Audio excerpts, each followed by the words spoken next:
Welcome into an emergency pod. The Indiana Pacers have traded for Cory Joseph. We're here to talk about all things here on Setting the Pace, your go-to Pacers podcast. Kidding aside, this is an NBA trade deadline recap podcast where the Pacers parted ways with Buddy Hield and they reacquired some familiar faces, Doug McDermott, Cory Joseph. And here to talk with me about that is the one and only, the president of the Jermaine No Fan Club, Michael J. Facci. Facci, how we doing, brother?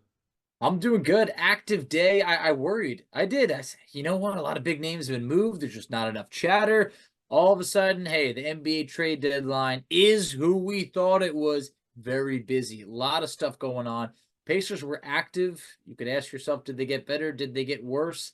I don't know, but they were active. And I think that it always makes for a fun day because no other sport has a trade deadline quite like the NBA. Absolutely, Pachi. And so to get things started, it was around 10:30 in the morning. The Pacers almost kind of got things started off for NBA trade deadline as they traded away sharpshooter Buddy Hield to the Philadelphia 76ers. And this is what they got back in this originally reported trade. Marcus Morris, Furkan Korkmaz, a 2024 second round pick that is the best of Toronto and three other teams, a 2029 Clippers second round pick unprotected, and a 2029 Trailblazers second round pick that is unprotected. Let's just kind of go in order of here, or chronological order here of how these trades happened. When you saw Buddy Hield was moved to Philadelphia for these two players and those three picks, what was your initial reaction? I looked at it and I went, I don't know if the Pacers got better, but I understand that Buddy's time as a Pacer was coming to an end. And just like we talked about recently, you can't really let an expiring asset walk. You have to find a way to get some sort of value for it. We've obviously seen, Buddy's role on the Pacers has been reduced. His production has been reduced as well. And the Pacers were able to get a few assets in specific, those 3 second-round picks. You looked at Korkmaz, you looked at Marcus Morris, probably guys that we didn't feel would be sticking around. I know you had a tweet saying, I don't even know if these guys were able to ever suit up for the Pacers. We'll get to that next. But I felt that the Pacers knew that they were not going to come to a new deal with Buddy Hield, and they found an opportunity to accumulate some picks for him. Yeah, honestly, I think out of everything that the Pacers got back here, that 2024 second round pick, that is the best of Toronto and three other teams, was the best asset in this deal for what the Pacers got back. Now, I do think Buddy Hield leaving, it doesn't make us better. You said you It does thought it not. doesn't make us better or not. No, it makes us clearly worse. I mean, Yes. losing Buddy Hield, there are pros and cons to his game, and we talked a lot about trading him, but I don't think we threw any trade ideas out where we were getting this type of return back for Buddy Hield because we valued Buddy Hield a lot more than what other teams did in the salary situation. So there was clear reports that the Pacers were having an issue, or not having an issue, but they were unable to come to an agreement with Buddy Hield on what an extension could look like. So because of that, I feel like that's what led to this being a day where they traded Buddy Hield. My only question was, why Philadelphia, out of all the teams in the league to trade him to?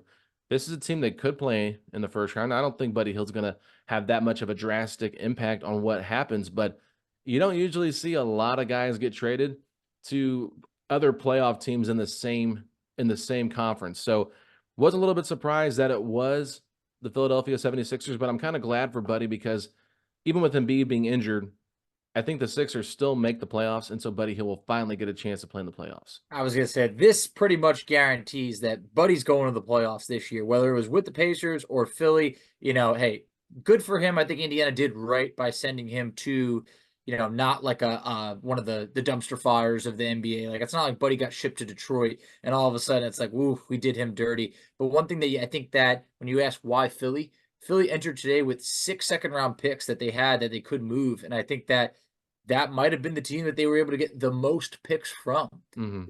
A first round pick did not seem that it was ever on the table for Buddy Hield once this season started, or in even more specific, as of the last month or so, as his production had dipped.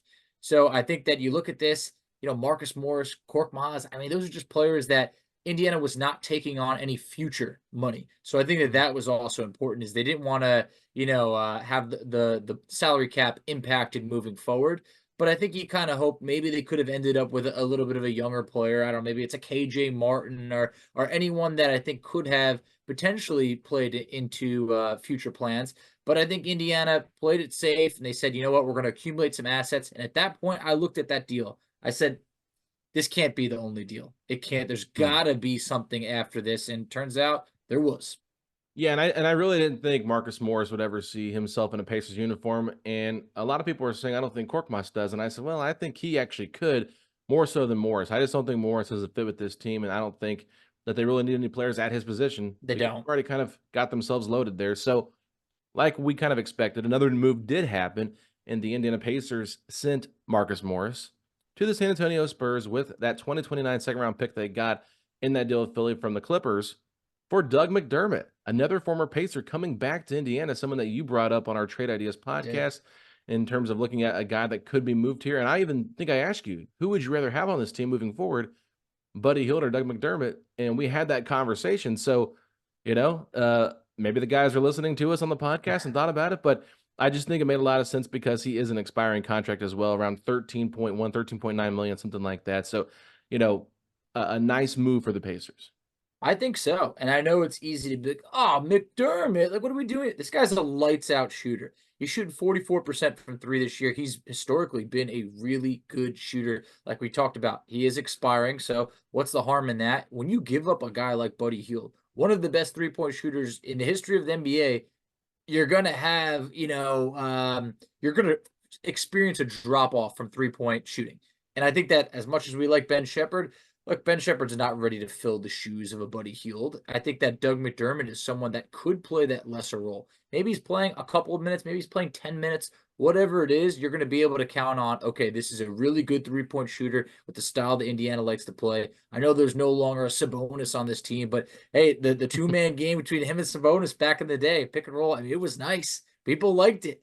And I think bringing in Doug McDermott made me feel a lot better because I looked around after Buddy Hield was moved and I went, oh man, I just don't know who's going to step up from a 3-point standpoint. Doug McDermott, he'll be the guy. Yeah, it'll be interesting to see what his role looks like here with the Pacers because when Buddy Hield was initially moved and that's all they got back was Korkmaz and Marcus Morris, I thought, okay, Ben Shepherd, now is your time. This is an opportunity for Ben Shepherd to get some more minutes. And we've kind of seen an uptick in his minutes with this rotation. Now, obviously, there were injuries, so that's kind of why they felt like they needed to play him. But I felt like in those minutes, for the most part, they were pretty solid. And the best way I think to kind of get in there and just figure things out is just to throw him to the wolves, right? Like let him learn on the fly instead of sitting there and watching. I've always said that like the best kind of experience you're going to get is that in-game experience instead of practice. But that they get in a veteran, the guy that can maybe help, kind of fill that shooting need that they just lost in Buddy Hield. Obviously, I think Buddy Hield's a much better shooter, more of a dynamic shooter with his constant movement and how much attention he draws. But Doug McDermott did some good things here, and he did play for Rick Carlisle, Facci, Yep. before he was an Indiana Pacer, and he had some really good numbers there. I think he shot like 49.4% from three in like 26 games for Carlisle and had 9 points a game. So obviously, like he can find a way to fit into this system. So I don't think it's a bad move, especially since there is a possibility, Facci, that I think they could re-sign him to a much cheaper number in the offseason to kind of just have another shooting threat out there, even though he is, probably on the back end of his career. Yeah. I mean, look, he's 32 years old. He just turned 32 last month. Some people might actually think that Doug McDermott could be older because of the years that he spent in college and all of that, but still a very good 3-point shooter in this league. And going back to my point on Ben Shepherd, look, I know everybody looks at Ben Shepherd, hey, 3-point shooter. Shooting 27% Yeah, from three not this shooting the year. ball well. He's not. He's hustling. He's playing some good defense, and that's been great to see. And I think that he will be a good 3-point shooter in this league. But for right now, it would have been way too much to ask Ben Shepherd to step up and be, like a 3-point shooter like Buddy Hield is. So the volume for McDermott's obviously less. He's attempting close to about 4 threes per game, but just someone that you can count on. If he's wide open, I feel fewer shooters in the league are more reliable than a Doug McDermott. So that move made me feel a little bit better. And then I started looking at this. I said, okay, look, if that's all the Pacers do, all right, that's fine. But it actually wasn't the last move that Indiana did. Yeah, they had one more move, and it was right at the 3 o'clock buzzer. We got the news a little bit after the 3 o'clock buzzer hit. The Pacers acquired another former Pacer, a guy that I mentioned at the beginning of this podcast. The reason we're even doing this is they reacquired Cory freaking Joseph. Okay, I know I'm kidding, obviously. Cory Joseph is coming to the Pacers as well as a top 55 protected 2025 pick from the Charlotte Hornets. So that is not going to come to the Pacers. You And got they a better also got chance of hitting the lottery than yeah, getting that pick. yeah. They got $5.8 million in cash from Golden State to take on Corey Joseph's contract. And in return, the Pacers sent back the worst of the 3 second rounders that they entered with today, which is from the Pelicans, Bucks, and Cavaliers. So the Pacers had 3 second round picks. We already talked about that before. And we're like, how are they going to make all these picks? Well, they just traded one of those. And Tony Smart. East had this information. So I want to give him credit there for that. So a lot of you guys might be wondering, why Corey Joseph? What does this deal really do? Well, if you think about it, getting that $5.8 million in cash, even though I think they did send some cash out later in another deal, it just helps them have that extra cash to go out there and buy a second round pick if they want to. We saw the Lakers buy one for, I think, $3 million from the Pacers last year. So that does help them with acquiring more second round picks. But when you trade away a guy like Buddy Hield, someone that is very close to Tyrese Halliburton, you have to kind of fill that void. And so Dustin Dopirak of the Indy Star brought up a great point. He said, not to overplay the how does Halliburton feel about this storyline, but Halliburton and Corey Joseph were tight when they played together in Sacramento. And this past summer, uh, Tyrese Halliburton went to Corey Joseph's wedding. So I think that that does kind of maybe fill that void of losing a friend and bring another friend in as another veteran, another guy that's been here. So we'll see if he stays on the roster. Not sure what they're going to do, but if he does stay on the roster, it does give them that third string, break the glass in case of emergency point guard. Now that you know Andrew Nemhard's fully going to be playing the starting two spot, you might want that third string point guard. Yeah, and look, that's a good fact to know. I did not know they were friends like that. I think that helps. And hey, look, you always want to keep your star player happy. Obviously, we know when you're talking about Buddy Hield, like yeah, it's a sensitive subject. With you don't want to rub Tyrese wrong. So I think that's cool to have. If they are close like that, that's awesome. But also, Corey Joseph is an ultimate pro. He is a true veteran. I think that the Pacers, they acquired more veterans on this deal between Doug McDermott, Cory Joseph, guys that have A, been Pacers before, but B, have been around the league. And I think that that's important. So Cory Joseph, I just don't know if he sticks around or maybe to put it in a better way, sees the court like that. I don't think this is Cory Joseph from 2017, 2018, who's going to be playing, some killer defense. It has been quite a few years, but I mean, it made me want to look back on that 2017 roster and, almost be like, hey, you know what? Where was I at that time? Because it just feels like, wow, so much time's gone by, yet these players are coming back to Indiana. It was just an interesting, fun thing. So I don't know if this will be how the roster stays, because obviously, hey, and the next thing we got to talk about is there's no James Johnson then if the Right. roster stays like this. Mm-hmm. Do you anticipate between Korkmaz or Cory Joseph that either of these guys may be bought out? Could be bought out, could be waived. You never know. I mean, it doesn't hurt either way, I don't think. Just James Johnson signed those 2 10-day contracts. We talked about that. It expired last night. So that means the Pacers had 2 open spots when they, entered the day. So they only had 13 guys on the roster. So they sent out 1, they acquired 3. So that does fill that up, like you mentioned. So I think Korkmaz, 26 years old, Turkish player, could make a little bit more sense long term for the Pacers than a Corey Joseph. So maybe that's a guy that gets bought out, but we'll see what happens. I don't think Corey Joseph really provides that much to this team besides just that friendship that he could have with Tyrese Halliburton, a nice veteran in the locker room. Like it's pretty much like the George Hill role all over again, but Yeah, probably worse in terms of I think so. who the actual player is. So that could make some sense. But either way, I think that James Johnson will be brought back on this roster to finish the season out with, because if you're going to move off of Buddy Hield, you need someone that's Tyrese's friend. And I think that's where James Johnson plays a big factor in this, because his presence in the locker room is huge. And it's not understated. He is basically an extension of the coaching staff No doubt. being in that locker room. So it's like a player coach, kind of like the Udonis Haslam role. And I think that that's where Indiana really values him. And he has much more value to this team than a Korkmaz or a Cory Joseph. So my gut says that they cut Cory Joseph kind of like they did Serge Ibaka last year, but I could also see them just cutting Korkmaz as well and letting him find a home potentially where he could have a role in the playoffs for a team that is thin in terms of like their overall depth. Yeah, I just think that James Johnson is very vital. You can't grab a seat when you come out from the game without having James Johnson talk to you first.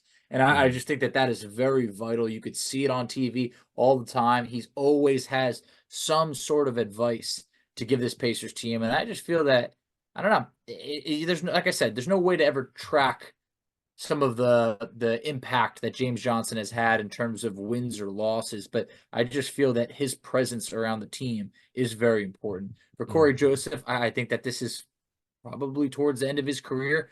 Korkmaz, like you mentioned, he's younger, and I think that he's also had a history in this NBA of being a real solid 3-point shooter. He's had a couple of years where he's been around, 39, 40%. Even just I'm looking at this right now on January 30th, he dropped 19 points against Golden State on 6 of 8 shooting. He scored in double digits less than a week ago against Brooklyn. I just feel that he has a little bit more to offer at this point in his career on the court than a guy like Cory Joseph, like you mentioned, that might just be like, hey, you and Tyrese are friends. It's like, that can only go oh so far. So I think it would be more important to bring James Johnson back. But at the same point, that's going to be something I think we're going to find out within the next, maybe 24 to 48 hours. Yeah, so just to kind of recap everything that happened today, Tony East put this out in a great tweet. I just want to give him credit because it's where I'm getting it from. So he said, all put together for the Pacers today in Doug McDermott, Cory Joseph, Furkan Korkmaz, 2024 second, that's likely Toronto's, a 2029 second from Philly, $5.8 million in cash that they got from Golden State, and then $1.2 million in cash that they got from Philadelphia. Now they're sending out $320,000 to the San Antonio Spurs, more cash, the worst 2024 second of their own, and Buddy Hield. So, all in all, I feel like the most valuable player asset in this entire deal that got moved today was the Pacers' own Buddy Hield. I think he was number one if you're ranking all of these things, but I don't think it was the worst situation for the Pacers, knowing that he was going to walk for nothing. And Facci, I told you this off air, but I just want to revisit it right now because there were some rumblings out there that the Pacers had interest in maybe signing Gordon Hayward early this morning before the Buddy Hield deal took place. And with having the open roster spots, it kind of felt like, okay, that could make sense. And then about an hour later, he gets shipped to Oklahoma City in a 3-for-1 type of deal. And they took on that $31 million that he has to try to help bolster their roster a little bit, get a veteran in there. And I think that, to me, is when the Pacers decided, let's pivot a little bit and go out there and get a McDermott and maybe try to fill in that void, because I'm not saying McDermott and Hayward are the same players, but that's a shooter, right? And I think that if they're not able to get Hayward, like, who else are they going to be able to get out on the buyout market? I don't think there's a lot of names that make a lot of sense right now. We'll look at that in a couple of weeks probably, but to me, pivoting to get McDermott and get off Morris made a lot of sense. And so, I'm not happy with everything they did today, but I completely understand it. That's where I'm at. I am not going to be someone that is saying the Pacers got better after the trade deadline. The deals make sense for the team in terms of, look, that Toronto pick, that could be a top 40 pick in this draft. It very well could be. And we saw last year a guy like Gigi Jackson go in the second round when the Pacers were not able to acquire him, and because he just went, I think, I don't know, somewhere around 44 or so. The Pacers were at 47. So I just feel that, hey, you never know what's going to happen with that pick. Maybe they're able to swing that draft pick, for in a trade on draft night. We'll find out. Having that extra cash, is important. We'll see what they want to do come draft night. So this is like a little bit of a to be continued in regards to what you do with assets. I think getting a 2029 second round pick could be very valuable in a trade. I'm maybe not very valuable. It could be valuable in a trade down the line, but the Pacers knew they weren't going to re-sign Buddy Hield, and it simply came down to how do we get something for him, and how do we try and also win now. Cory Joseph, Korkmaz, I don't think that they're going to fit into the Pacers' plans, long term, especially as they don't have any money on their contract past this season. But I think that Indiana, you made a great point. I think they probably were scanning that buyout market, and it's looking a lot thinner than maybe they had hoped. And Mhm. we'll see what happens. Maybe there is a surprise name that hits the market, but there was also quite a few teams that held pat, did not buy out players, kind of didn't make any moves. And I think that Indiana said, you know what, maybe Doug McDermott is the best that we can get given this situation. And also, maybe they might have been, we don't know what could have been happening internally. Obviously, Buddy Hield did not look the most thrilled player the last couple of weeks, seeing his role decreased. Maybe having games where he's not really playing that much in the fourth quarter, times where his shots are very much down. I think the Pacers wanted to and have done right by their players in the past by being able to send them to a place where they could play more. Maybe a place that, not in this situation, but a place where you're going to be contending for something rather than, at the bottom of the standings. Yeah, for me, I just feel like this simplified the rotations a little bit It did. more for Rick Carlisle, and we knew that, like, going into the season, this team was really loaded, and so they end up getting rid of Bruce Brown and Jordan Moore for Pascal Siakam. They trade Buddy Hield. They get some other guys that probably aren't as impactful as a Buddy Hield is. So now you know Andrew Nembhard's probably the likely starter moving forward at the shooting Yep. guard spot. But it does open a lot more opportunity now for Benedict Mathurin because Hmm. we know Rick Carlisle was a huge fan of Buddy Hield and played him a lot of minutes, and there was times where he just wrote him out as a starter. So, we talked about Buddy Hield's numbers off the bench. I think it was 18 and 26, or 18 and 6, excuse me, when he came off the bench. Something around 25% of the losses when he came off the bench were much better than when he started. So, 75% of the Pacers, or they won like 75% of the games he came off the bench. So you could kind of tell where Buddy Hield was better suited at, and that was a bench player. And I think Buddy Hield was a trooper this whole season. Like, you It never was. saw him complain. Really good locker room presence. Like, I shared a video from Media Day where I love that Tyrese is video. getting interviewed, and Buddy interrupts the interview to ask him about if he's going to play for the Olympics with Team USA next year, and about the Bahamas going to beat his butt and everything. So, I just really liked Buddy Hield as a person, as a personality on this team. He made everything lighthearted. Like, there was a practice I was at, and he's like singing at the top of his lungs, and Miles Turner is trying to do an interview, and he can't even hear the questions being asked because Buddy's just being so loud. And so in the middle of the interview, Miles just goes, "Shut up," you know. But that is just Buddy. He's just such a really good guy, and so you do wonder, like, what are the ripple effects with Tyrese Halliburton? How does he feel about this?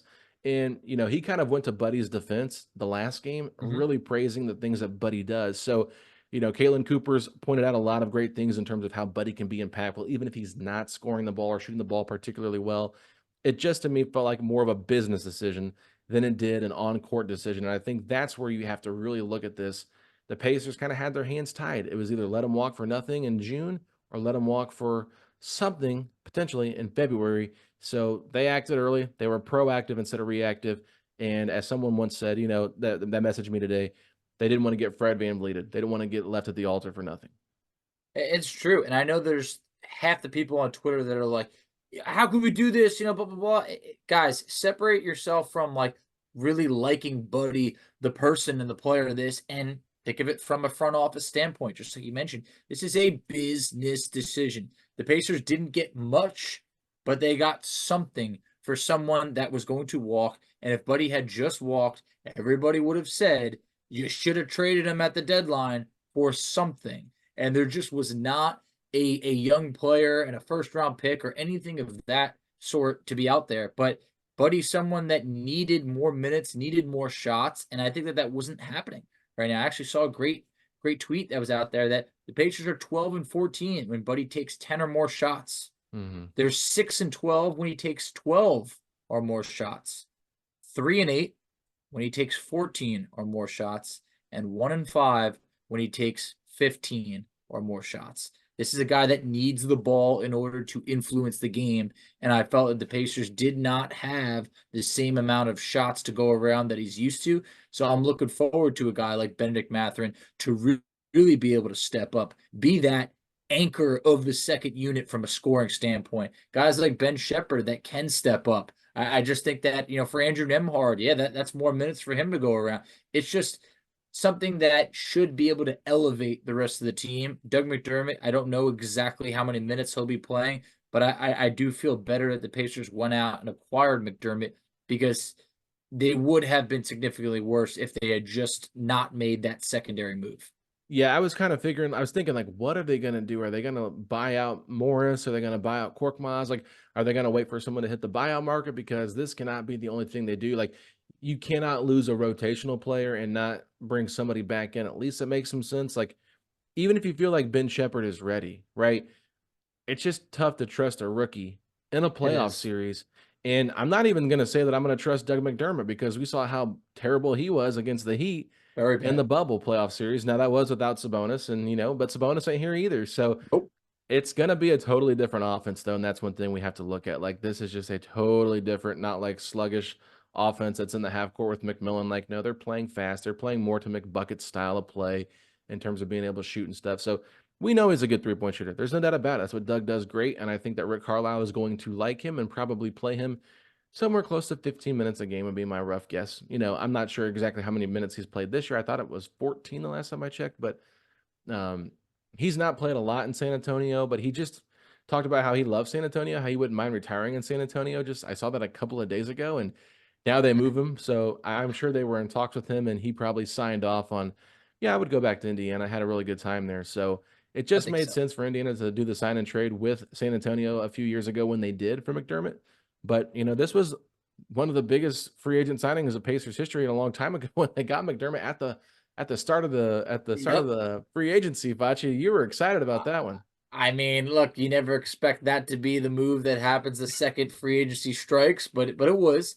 I looked at it. So McDermott was playing 15.2 minutes per game with San Antonio. I do see him somewhere between that 10 to 15-minute range, but it's also like if McDermott's not seeing the court, it's at times it's not a storyline compared to Buddy Hield, where it's like, oh, Buddy's out of the starting lineup, or Buddy didn't play in the fourth, and it becomes more emphasized. I think McDermott's going to be able to say, hey, I'll take whatever role you give me.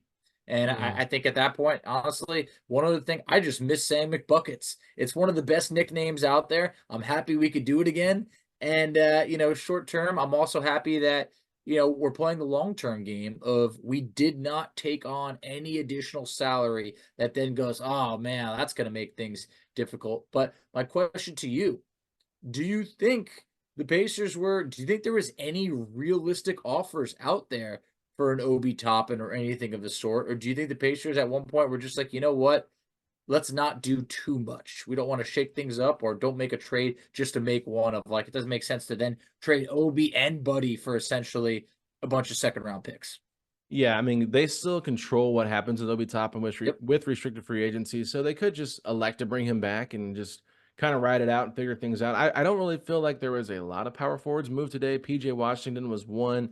If you want to label Bogdanovich Bojan as one, he's kind of a small forward, power forward in today's NBA. But there weren't a lot of big men moving, and so it's like if you're going to trade him, like, what are you getting back in return? Like, you're obviously at this point, like, fans were hoping maybe if we move Obi Toppin, then all of a sudden that means Jarris Walker will get that opportunity. And it's like, I don't think that was going to happen. Like, I have people in my DMs asking me this, and I said, look, I get what you're saying, but Carlisle is not going to trust Jarris Walker in a playoff series. He will just go small and he'll play Aaron Neesmith at the four, or he'll go big and play Jalen Smith at the four. So to me, I wasn't surprised. Not Buddy Hield, Obi Toppin has been good for the Pacers this year. He's not been great, but he's been fine.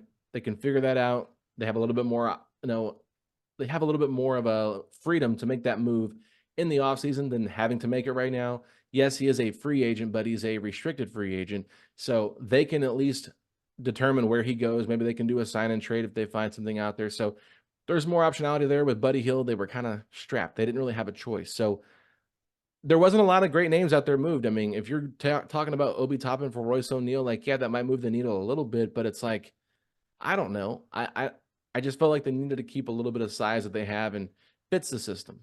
I think so. I think if the Pacers had just traded Obi just to trade him, like, look, you mentioned about Royce O'Neal, something like that. Okay, sure, that makes sense. But if you had just traded him just to do it, and then you traded Buddy Hield, all of a sudden the Pacers bench is a lot weaker. And this is supposed to be one of the strengths of this team is their bench unit. So I don't think that you want to do too much. So I'm happy in this scenario of keeping Obi Top, because when you talked about fans saying, hey, you're going to give Jarris Walker, a bigger role. So the Pacers were just going to go from winning games to giving a bigger role to Ben Shepherd and Jarris Walker at this No way. time. Like, that doesn't really translate to winning more games. I Mm-mm. think that that's fun from a development standpoint, but that's the type of move you make when you're looking to go in the opposite direction. Say, hey, you know what? Let's emphasize the youth, maybe a higher draft pick. That's not where the Pacers are going. So I do think that there's a lot to be excited about this team. No one's going to be running to buy a Doug McDermott jersey right now by any Hey, means. But you know what? We could still play a really good style of offensive basketball that I'm excited about. And the buyout market, we just got to keep an eye on that. I mean, I remember in the past, Wesley Matthews was that guy that the Pacers signed. You know what? Who knows what happens? But for now, I think that Indiana could do some pretty good things going on, especially as they go into that All-Star break. yeah, and I'm not trying to keep bringing this up, and I promise I'll quit talking about Gordon Hayward until the offseason when he's a free agent. So this will be my farewell to Gordon Hayward for the next 4 months. But Hitting the pause button on it. yeah, well, I'm just gonna say, like, if they thought there was a realistic opportunity for them to bring him in, in the buyout market, he's more of a 4 than he is really a 3. Like, he's a little bit slower now at his age, a little bit bigger. Could they have parted with Obi Toppin knowing that, okay, we can get Royce O'Neal, then go sign Gordon Hayward in the buyout market? Is that something that they realized kind of was taken away from them when he was eventually dealt to Oklahoma City? Like, that deal felt like it came out of nowhere. Like, we didn't really hear much about Gordon Hayward. Like, It yeah, didn't. his time here in Charlotte's done, but like everybody thought, who's going to trade for a guy that's on $31 million of expiring contracts? Like, that's a lot of money.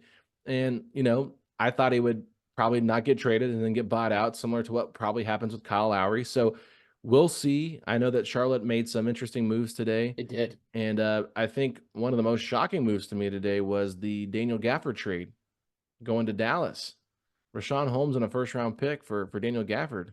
First rounder. I knew when I brought up Gafford the other day, I was like, look, this would be a good get for Indiana, but we did not have the assets in order to compete with that. And look, hey, I think Dallas made some good moves. I think that's interesting to get Gafford as well as PJ Washington. Yeah. I mean, that's a big get for Dallas. So I think they did really good. And I think the Knicks. Knicks I won the mean, deadline. the Knicks won the deadline. They got my boy Alec Burks, which I knew someone was going to snatch up. I really I would have loved that addition for Indiana. But also, Boyan. I Yeah. mean, not requiring a first-round pick. We heard that Detroit turned down 2 firsts for him last year, which, you're always a little bit skeptical to say, did that really happen? But for Detroit to walk away with just not even getting 1 first-round pick in that situation, I thought was very interesting. The Knicks look like a scary team that is really, really, gearing up for it. And then I think that some of the teams at the top really kind of held pat. I mean, the Celtics made very, very minor moves. The Bucks brought in Patrick Beverly. I thought that was a good move for them. But for Indiana, I mean, I don't think people are saying Indiana got better, but I think that we did what we had to do. Yeah, no, I agree. I just think that with New York making the moves that they made today, man, that makes their roster really deep. They're deep. Yeah, they might have the deepest 12-man roster in the NBA when everyone's fully healthy. Somebody like tweeted back at me and said, "Well, I can make a case for the Pacers," and I'm like, "No, you can't. You can try, but you're just there's no Yeah. way." A lot of it's Um, potential based, like young yeah, players growing into what they could be one day. yeah.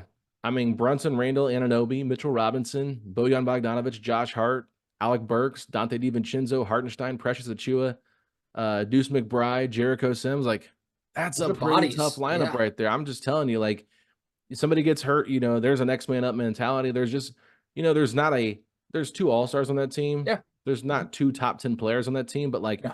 Anunoby, one of the best defenders in the league, Mitchell Robinson, one of the best rim protectors, like Bojan, a great 3-point shooter, guy that can get his own, solid defensively. Hart and DiVincenzo have already fit in so well. Your guy Burks is, a very They're in solid guy. deep. Played with New Yep. York before too. So Hmm. Hartenstein, I think he's been awesome in the Yeah. time that Robinson's been out. So yeah, I'm not trying to sit here and overly praise the Knicks, but I was just like, when they got Bojan and Alec Burks for the return that they gave up, like they gave up Quentin Grimes, they gave up Evan Fournier, they gave up, Not in the rotation. It's just yeah, kept all their first round picks. It's just like they're doing it right. And the Knicks had mhm. been a laughing stock of the NBA for about a 20-year span, it felt like. And they have protected the assets that they have, where now they can still go out there and make a big move this offseason. It's kind of like the running joke of the NBA. The Knicks want to trade for a star. Yeah, they've wanted to do that forever. But they still have the assets in place in order to be able to do it. And they know the style. Hey, they want to play good defensive ball, but adding Bogdanovic obviously is going to give them an offensive boost. And I think that they were definitely hands down the winners of this trade deadline. You and I talked offline that Gordon Hayward was actually the only player to make an All-Star game that it was moved at this deadline. So not a lot of big names, but a lot of good role players were moved today. And I want to say the only All-Star that was moved all season long was Pascal Siakam, right? Besides Hayward? Well, it depends how Kyle early you Lowry want was to moved. go. That's right. Kyle Lowry was moved. James Harden was moved That's like the right. He second was game moved of the earlier. year. Man, I'm And forgetting. I'm just thinking like yeah, I since know. since December 30th, Yeah, right? yes, Since yes. the Knicks traded OG Anunoby, it feels like all the moves since then. I can't remember, but it's like there hasn't been a lot of big names moved at the deadline this year, but there were a lot moved early throughout the season. So we did kind of see those sexy names get moved. We did. Isaiah Livers as well. He got moved earlier. Can't forget about him. Long live Livers. Washington depleted their roster even more, but they're hanging on to Kyle Kuzma at least for year one of his extension. So, and Tyus Jones, who's expiring. I was stunned that they didn't move him. He's playing well. I thought they wanted a first-round pick for him. Maybe they sign him in the offseason, do a sign and trade and get more money. I mean, there's always options there. But enough about that, Facci. This is going to wrap it up for our Pacers trade deadline podcast. We're going to put this out ASAP. But have no fear. We'll be back tonight to talk about the Pacers Golden State Warriors game, and we'll be doing that game recap after the game. But Facci, go ahead and tell the people where they can find us at on social media. Absolutely. So you can find us on Twitter at PacersPod STP. You can find Alex on Twitter at AlexGoldenNBA. I can be found on Twitter at _FACCI. You can find us on Instagram at PacersPod STP. You can find us on Facebook at Set the Pace. You can find us on TikTok, Set the Pace. And Alex, tell them where they can check us out on YouTube. Ladies and gentlemen, go to youtube.com/Setting the Pace, a Pacers podcast, where you can find all of our video content, specifically our post-game recaps, but I'm going to try to put this one up there as well, so everybody can hear our thoughts on the trade deadline and what the Pacers did. But with that being said, if this is your first time listening to this show, thanks so much for being a part, and we end the show like this every time. So, Facci, if you're excited for the rest of the season for the Indiana Pacers, then hit me with those 3 words. Let's go, Pacers!